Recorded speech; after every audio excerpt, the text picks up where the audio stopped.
Chapitre 3. La tache noire.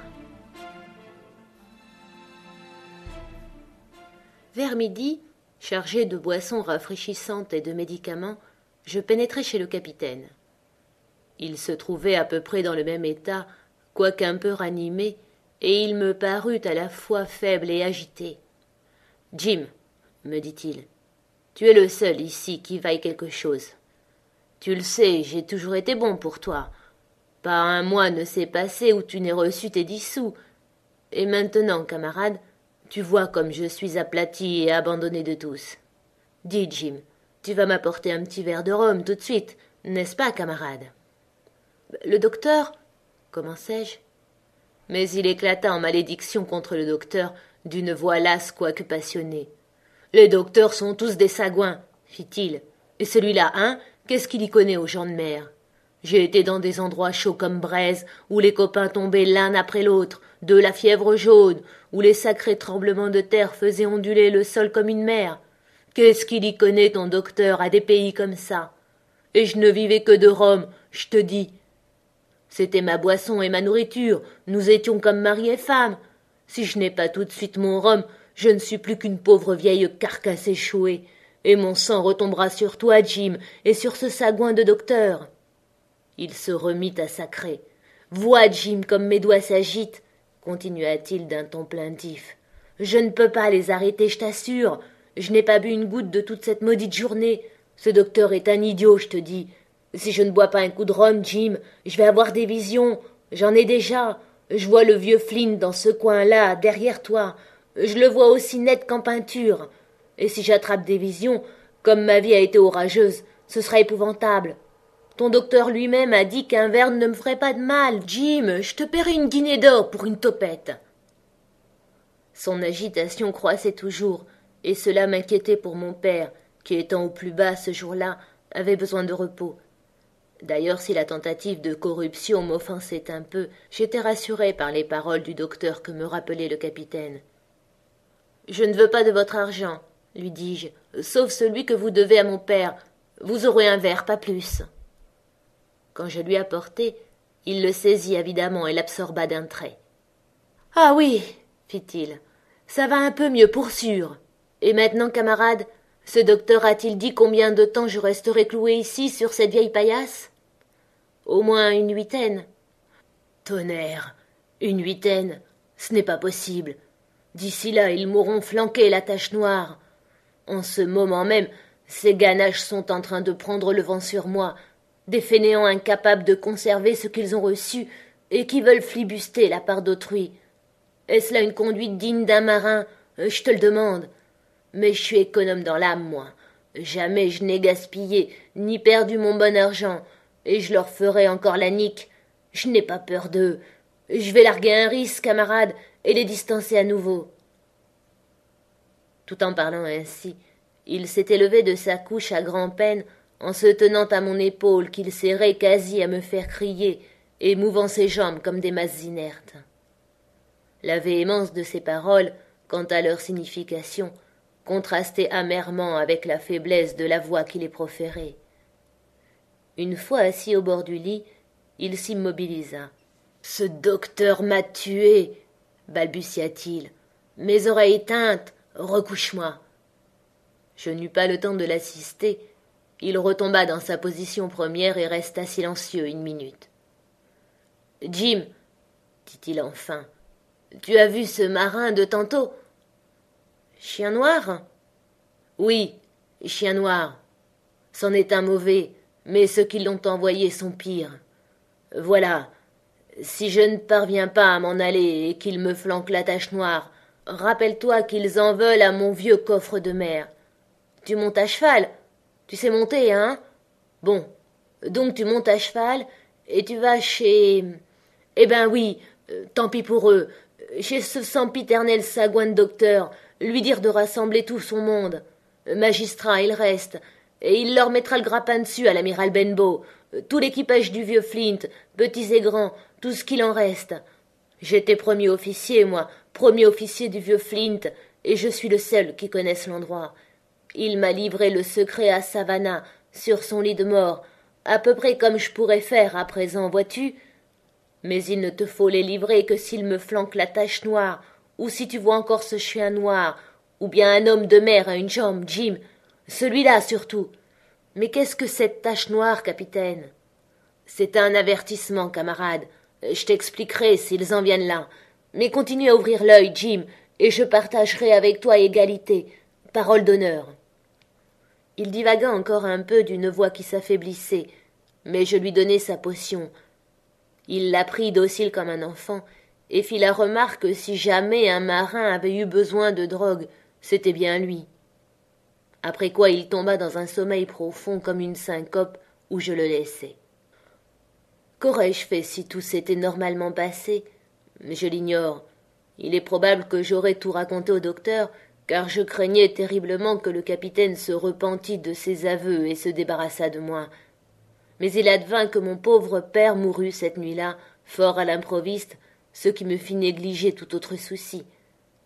Notre légitime désolation, les visites des voisins, les apprêts des funérailles et tout le travail de l'auberge à soutenir entre-temps m'accaparèrent si bien que j'eus à peine le loisir de songer au capitaine, et moins encore d'avoir peur de lui.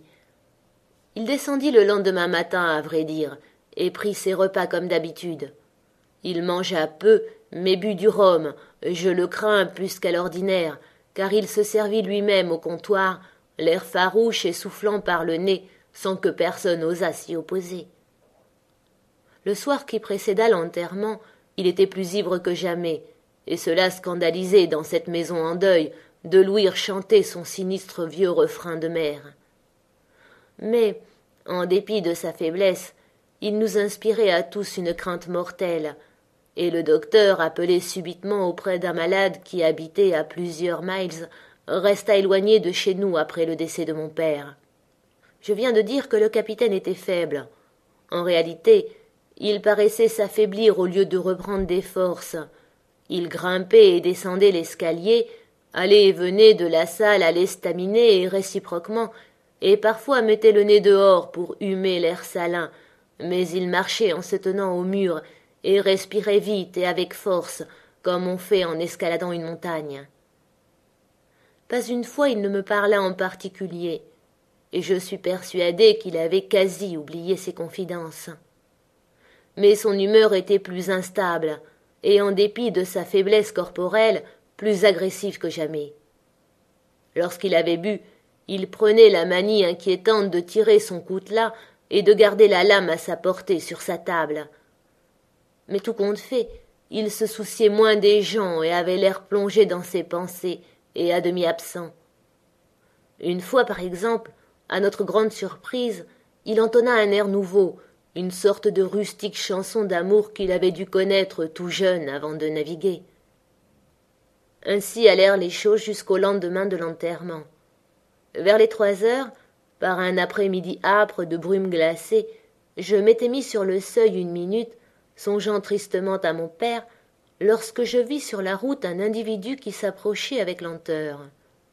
Il était à coup sûr aveugle, car il tapotait devant lui avec son bâton et portait sur les yeux et le nez une grande visière verte.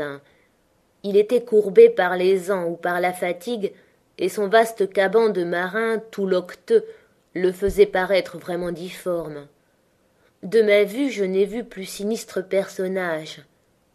Un peu avant l'auberge, il fit halte, et élevant la voix sur un ton de mélopée bizarre, interpella le vide devant lui.